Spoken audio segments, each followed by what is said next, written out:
welcome to my kitchen. I am Candra and this is Cooking in the Kitchen with Candra, and I'm so excited for you to be here today as I'm going to show you one of my kids' favorite simple recipes. We're going to make some bruschetta today. Some people call it bruschetta. We say bruschetta, bruschetta. But I'm going to show you a hack first because this is one of their favorite ones. So we're going to take toasty. Now, this is like a sourdough. It's a little bit heavy. I like to take French bread, but we're going to use this today. So be mindful of the bread that you're using. So when you're using something like a sourdough, you want to cut it thin. So we're going to cut thin because it's easier to bite down. Okay, I'm going to show you two ways of doing this. Now, remember I said I like to keep it simple. Keep it simple, Sam. So this is really cool. So you're going to take these and I'm going to set it on my, look at this really cool oven. Ah, voila. Oh, oppa. My grandfather used to make bread on that fireplace. Can you believe that?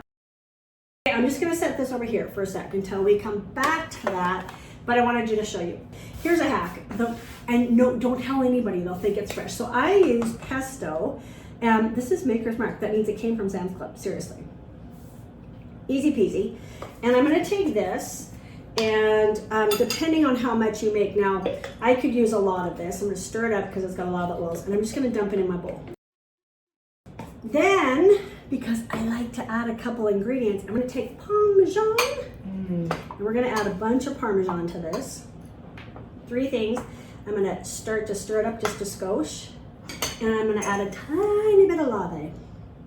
And so those are your 3 ingredients. That's it? Pesto, lave, and Parmigiano. Okay, now you're going to take this and you're literally just going to put it on the toasties. And I could probably make 500 of these at a party and they're gone. The first things are gone. They are usually the first things that are gone. And it's not hard to make, but yet it's a hit. And actually, you know, it's funny, like when you do a party and you have leftovers and it's like, oh, this actually is a great leftover, even though you would think you have to use it that night. But I've just, at the end of the party, if I've had any leftover, which is usually never, I would stick it into a baggie, and then you know what you do with it the next day? What? Fried eggs. Fried eggs, and these become your dunkers for your fried eggs. Hello. Oh. You know what? You could even make that for breakfast. I'm just saying. That sounds great. Remember how I told you guys, do not take yourself so seriously when it comes to the kitchen. Just have fun.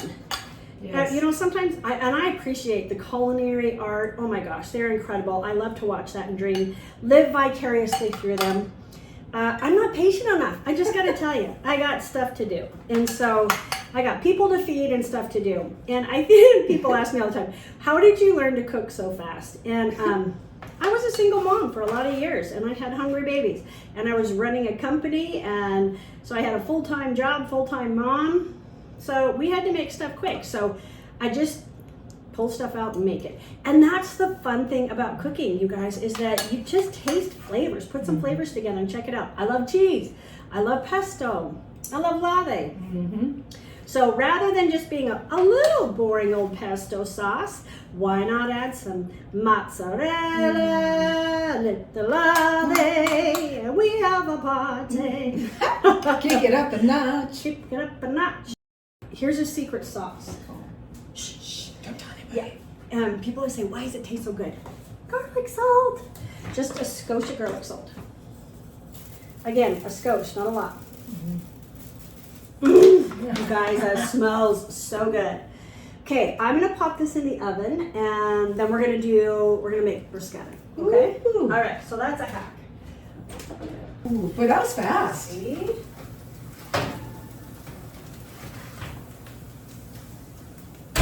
Okay, look at that, you guys. Okay, this is so easy, you guys. This is homemade bruschetta, and each person makes it a little bit different. This is going to be really simple. I use any kind of tomato, but Roma tomatoes actually are a little bit harder, and so they seem to work good. We're going to do some basil. So I went out to the garden, got some fresh basil. We're going to do a little bit of lave. God bless. We've got a little bit of garlic. And a little bit of balsamic oil, vinegar. That's it. So just cut the ends off your Roma tomatoes cut them in half, put them in half, and just, you can either slice them this way, or you can slice, I go one here, and then I just slice it.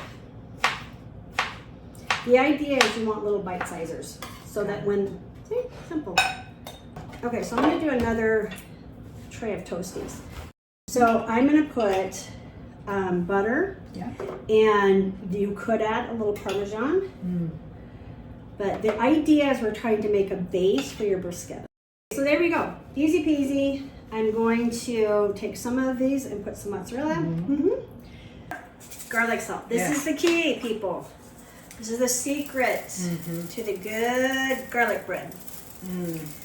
Okay, there we go. How many minutes? 2. 2. We're gonna go for 2. Okay, this is a little bit warm because we used this last time. 2 minutes, high broil. Now I'm gonna add basil. Okay, now in this case, with this, it would be a 1/4 cup. Yeah.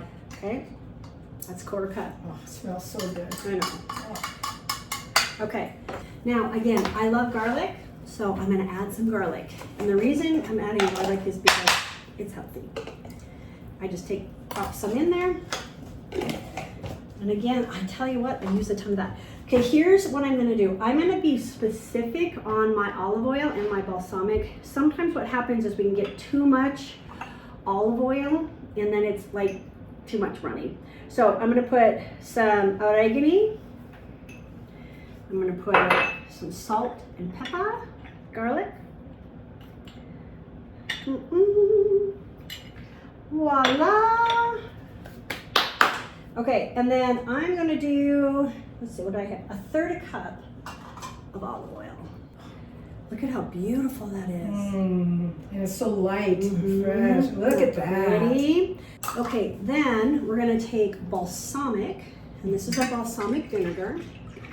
Sometimes people like a balsamic glaze. I like the vinegar. Again, I like the tang. And you know the funny thing is this is only about 3 tablespoons. And the reason, again, you don't want to put too much balsamic because you're going to have a beautiful, it will take over the color of the tomatoes. Okay, look at how beautiful this is. Look at the colors. Now look at the juice on the bottom. That's going to be awesome for marinating. So, you know, if you would have put more latte in there, it wouldn't too much. Yeah. So. That looks fresh. And doesn't it? Oh. Yum, yum. Okay, so I'm going to put it in a pretty bowl. Yeah. Presentation. Yeah. See how easy that was? Just mix her up. Stick it in a pretty bowl. Oh my gosh. Wow. Put a pretty piece of bay leaf right in the middle. See how pretty? Voila! Woo.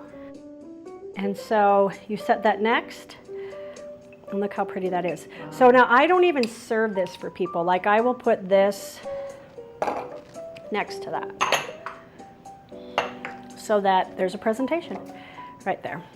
And then they can pick up their little pesto and put it on. And the nice thing about this is once they're starting to do that, they can just drizzle that juice. Bon appetit.